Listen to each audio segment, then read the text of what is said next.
Smarty Pants, are you afraid of heights? It's okay. A lot of people don't love being high up. Fortunately, unless you're on a mountain, in an airplane, or in the talons of a giant hawk, you won't have to experience super high altitudes. But close your eyes and picture this. You're way, way up in the air. Not 10 feet or 100 feet, more like 1,353 feet or 412 meters above the ground. A city stretches out around you, but the buildings look like toys that you built with Legos. Feeling uneasy yet? What about this? The floor you're standing on is made of glass, so you can look straight down at the street below. Only the cars and trucks look like cupcake sprinkles, and people look like pencil points. You're so high up, time acts differently. Oh, and everything is swaying back and forth. Hey, buddy, you done yet? Don't hog the view. Okay, I'm moving. In case you haven't guessed, the place I described is a building. Not just any building, it's a skyscraper. Ooh. And it's named that because, well, it's so tall it feels like it's scraping against the sky. This particular one was once the world's tallest building, Chicago's Willis Tower, which used to be known as the Sears Tower. About 1.7 million people visit the Willis Tower's observation deck, known as the Sky Deck, every year to take in the breathtaking view. I think I'm afraid of heights. Relax, you're fine. Yeah, it feels like I'm standing in midair. That's because the Sky Deck has super strong glass boxes jutting out from the edge of the building, allowing visitors to see the view directly beneath their feet. Whoa, are we moving? And yes, the building does sway about 6 inches in each direction. But don't worry, it's perfectly safe. In fact, the building was designed to rock back and forth by as much as 3 feet. I've seen enough. Get me down. So how are skyscrapers built so high? Why do they sway back and forth? And does time actually go faster at the top? It's time for another whiff of science on Who smarted? Who smarted? Who's smart? Is it you? Is it me? Is it science or history? Listen up, everyone. We make smarting lots of fun on Who Smarted.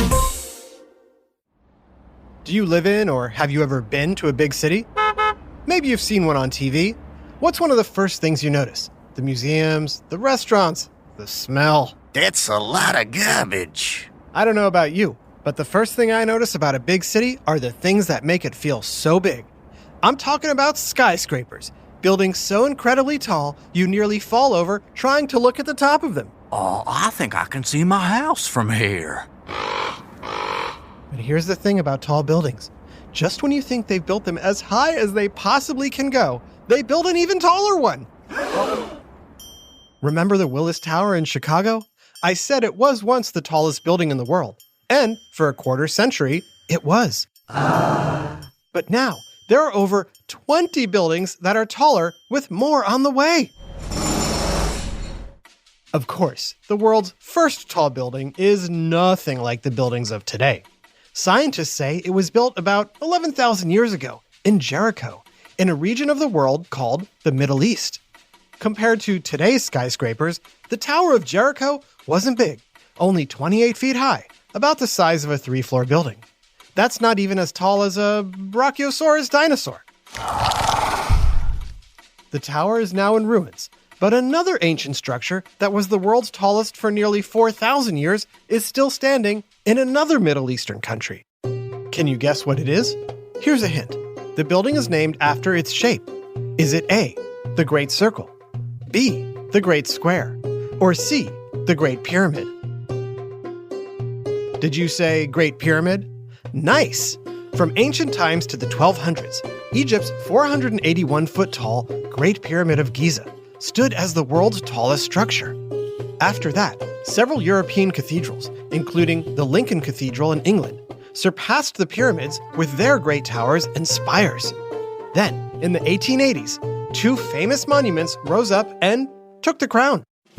First, in Washington, D.C., there was a monument built to the United States' first president. Do you know it? That's right, it's the Washington Monument.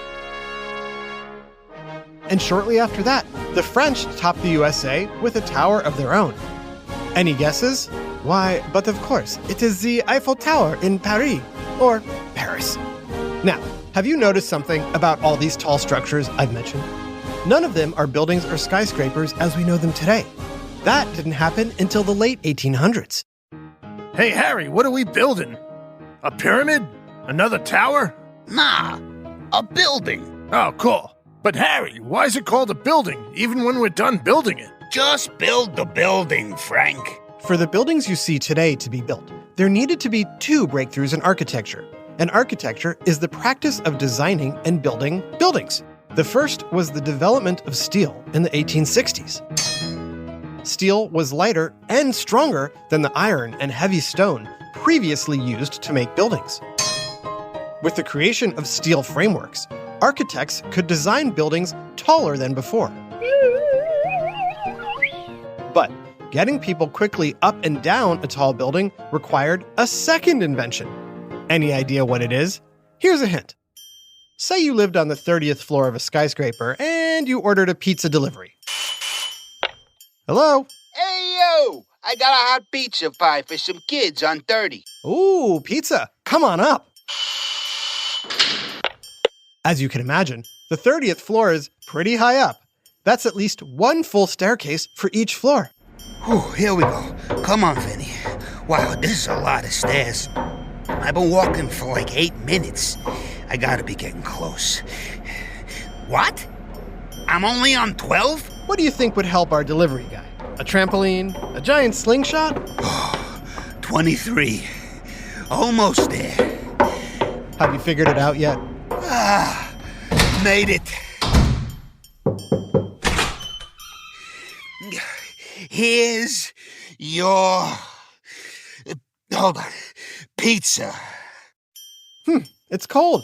Can we get a warm one? Oh, no way. No way. I quit. So what invention would have helped our poor pizza pal? That's right, an elevator. The first elevators began appearing in buildings in 1857. Wait. You's got an elevator? The invention of elevators made living in tall buildings practical. Now, at the same time all this inventing was happening, cities were growing. However, the amount of land to build on was limited. So instead of building outward, architects began building upward. The first modern skyscraper was born in 1885. Any guess where it was built? Was it A, Philadelphia, B, Chicago, or C, New York? Philadelphia may be the birthplace of America, but it's not the birthplace of skyscrapers. And New York might be home to some of the world's most famous skyscrapers, but it wasn't home to the first one. Chicago had the world's first skyscraper, called the Home Insurance Building. It's not around anymore, but if you could go to the top of it right now, you'd see not much.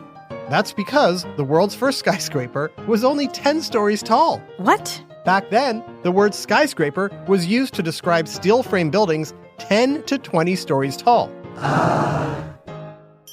These days, skyscrapers generally refer to buildings 40 stories or higher. New York City roared to the top of the skyscraper club in the 1930s with the Chrysler and Empire State Buildings. The Empire State Building was the first building over 100 floors and the first to be climbed by King Kong.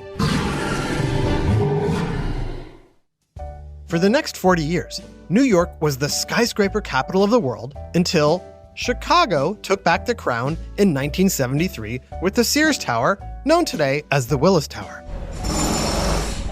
But, like we said, the Willis Tower is no longer the world's tallest. In fact, the world's tallest building is not in the United States. It's back in the Middle East. The Burj Khalifa, which opened 11 years ago in the United Arab Emirates city of Dubai, is 2,717 feet tall, nearly 830 meters. If you live in a typical 2-story home, you'd need about 135 of your houses stacked on top of each other to reach the height of the Burj Khalifa. Whoa. It is equal to 6 Great Pyramids and over 2 Empire State Buildings. They better have an elevator. Burj Khalifa may be the tallest building now, but the competition is on. In nearby Saudi Arabia, they're planning to build the first skyscraper taller than a full kilometer, which is 3,280 feet. And more record-breaking skyscrapers are in the works all over the world. It's just a matter of time. And speaking of time, does time really act differently at the top of a skyscraper than it does at the bottom? And why do these buildings sway? The answer to those questions after this quick break. Now back to Who Smarted. We said the city of Dubai is home to the world's tallest building. But what city has the most skyscrapers? New York? New York. Gotta be New York. Forget about it. Believe it or not, even though New York is famous for its skyscrapers, it doesn't have the most. New York has close to 300 skyscrapers. Very impressive. But Hong Kong, China has more than 480. Whoa. And they're all rocking back and forth. So why do skyscrapers sway? Is it to calm people's nerves, like rocking a baby's crib? To protect the building from earthquakes? Or to withstand high winds? Unfortunately, the rocking won't cure anyone's fear of heights. But the swaying will protect a skyscraper from earthquakes and high winds. The tops of some skyscrapers can face hurricane-force winds even on a normal day. Builders use flexible steel joints and other technology to allow buildings to move back and forth so they won't break or snap when they're hit with strong winds. By giving a building flexibility, it allows it to move back and forth to help stand up even to the shake of an earthquake or the winds of a hurricane. But could a building ever sway too much and topple over? Nope. A building's core is reinforced with concrete, steel, and other engineering technology designed to prevent too much movement. So the swaying is perfectly safe, even if it looks or feels a little scary. Last question. Does time move faster or slower at the top of a skyscraper? According to the world-famous physicist Albert Einstein, time moves faster the farther you get from Earth's gravitational pull. Using high-tech clocks at the Tokyo Skytree, the second tallest structure in the world, scientists discovered time does move faster at the top of tall buildings. But only by 4 nanoseconds. So if you broke a second up into a billion pieces, a nanosecond would be one of those pieces. So even though time is moving faster, you wouldn't notice a difference. But you would notice your pizza is cold. Ayo, the elevator took forever. Big shout out to Carson and Ainsley in Stevenson, Alabama. Thanks for listening to Who Smarted. This episode, Skyscrapers, was written by Dave Beaudry and voiced by Taya Garland, Adam Tex Davis, Brandon Bayless, and Jerry Colbert. Additional voices, technical direction, and sound design by Josh Hahn. Who Smarted is recorded and mixed at the Relic Room Studios. Our associate producer is Max Kamaski. The theme song is by Brian Suarez. Lyrics are written and performed by Adam Tex Davis. Who Smarted was created and produced by Adam Tex Davis and Jerry Colbert. This is an Atomic Entertainment production.